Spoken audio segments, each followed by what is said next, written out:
Potensi wajah baru bidikan dari Liga 1 gusur pemain langganan timnas Indonesia. Peluang wajah baru dari hasil pemantauan di Liga 1 dipanggil ke timnas Indonesia menatap putaran kedua kualifikasi Piala Dunia Zona Asia terbuka lebar.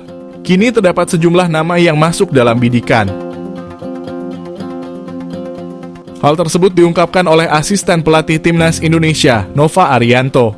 Kendati begitu, Nova Arianto tidak membeberkan secara detail identitas pemain yang dimaksud. Dia menuturkan pemain debutan yang berpotensi bergabung ke skuad Garuda pastinya harus sesuai dengan kebutuhan tim.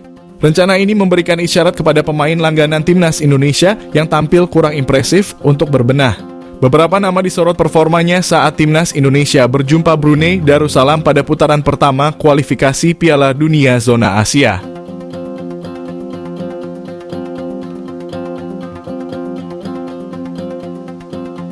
Seperti Egy Maulana Fikri, Witan Sulaiman, dan Pratama Arhan. Ketiganya terbilang rutin mendapat panggilan timnas Indonesia. Adapun pada putaran kedua kualifikasi Piala Dunia Zona Asia, timnas Indonesia menempati grup F. Di grup F, timnas Indonesia berjumpa Irak, Vietnam, dan Filipina. Berdasarkan jadwal, timnas Indonesia akan melakoni 2 pertandingan tandang grup F pada medio November 2023.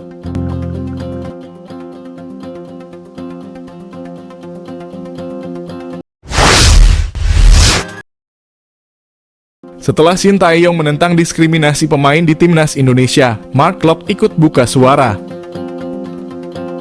Gelandang Mark Klok menentang diskriminasi pemain di timnas Indonesia. Seperti diketahui, skuad Garuda saat ini banyak diisi pemain keturunan yang bisa memberikan kontribusi yang baik bagi tim. Hal tersebut terlihat dari penampilan mereka yang sukses membawa Indonesia jadi salah satu tim yang tidak bisa dipandang sebelah mata oleh lawan.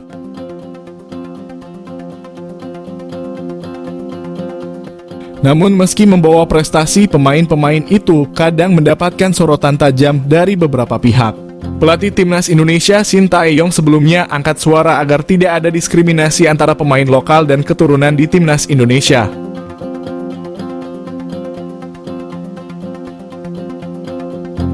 Mark Klok menjelaskan pemain yang ada di timnas Indonesia saat ini memang memiliki darah Indonesia. Mereka hanya berbeda karena tinggal di luar negeri. Tanah air nenek moyang mereka masih sama, yakni Indonesia, sehingga tidak ada alasan untuk memandang berbeda.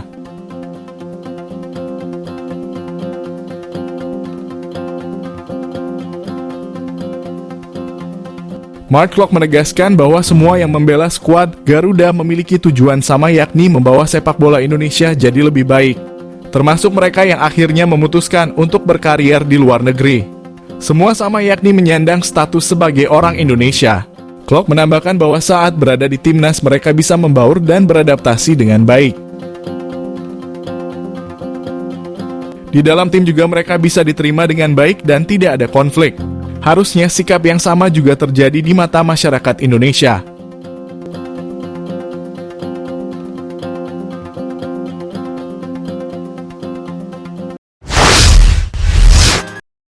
Shin Tae-yong bekerja dalam diam, sudah siapkan 3 penyerang mematikan timnas Indonesia.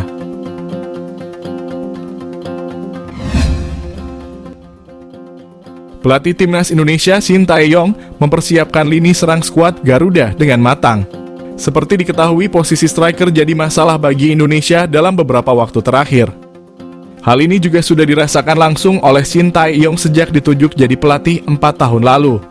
Dia sempat menyoroti masalah ini karena kesulitan menjadi penyerang lokal yang tajam dan masih bisa diandalkan untuk beberapa ajang ke depan.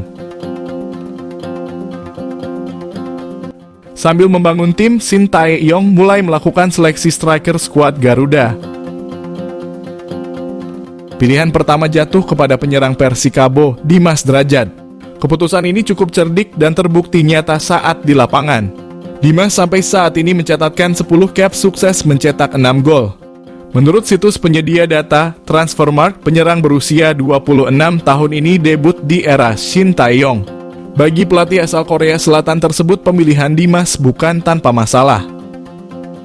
Pasalnya, dia sempat gagal memakai jasa pemain kelahiran Gresik ini karena cedera saat timnas membutuhkan. Opsi-opsi lain akhirnya dibuat. Ramadan Sananta kemudian jadi nama yang mendapatkan posisi tersebut. Menariknya, debut Ramadan di skuad Garuda kurang memuaskan. Tahun lalu saat FIFA Matchday melawan Curaçao, dia hanya diberikan kesempatan bermain 15 menit dan kembali ditarik setelah turun jadi pemain pengganti. Namun, pendekatan Shin Tae-yong benar-benar terbukti berhasil dalam mengembangkan pemainnya. Sananta kemudian dimatangkan di Timnas U23 Indonesia dan didik langsung oleh Shin Tae-yong.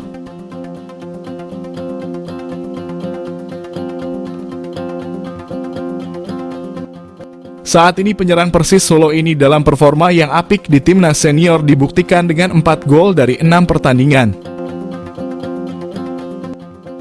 Proyek terakhir di sektor striker bagi Shin Tae-yong adalah mematangkan Hoki Caraka. Hoki juga sempat mendapatkan didikan keras lewat program Garuda Select. Mental pemain ini juga semakin solid setelah menjalani TC panjang Timnas U20 Indonesia. Setelah TC tersebut, dia kembali ke klub dan mulai menunjukkan kapasitasnya. Dengan tangan dingin Shin Tae-yong, 3 striker lintas umur ini mulai dimaksimalkan karena mereka akan dihadapkan dengan turnamen penting selanjutnya.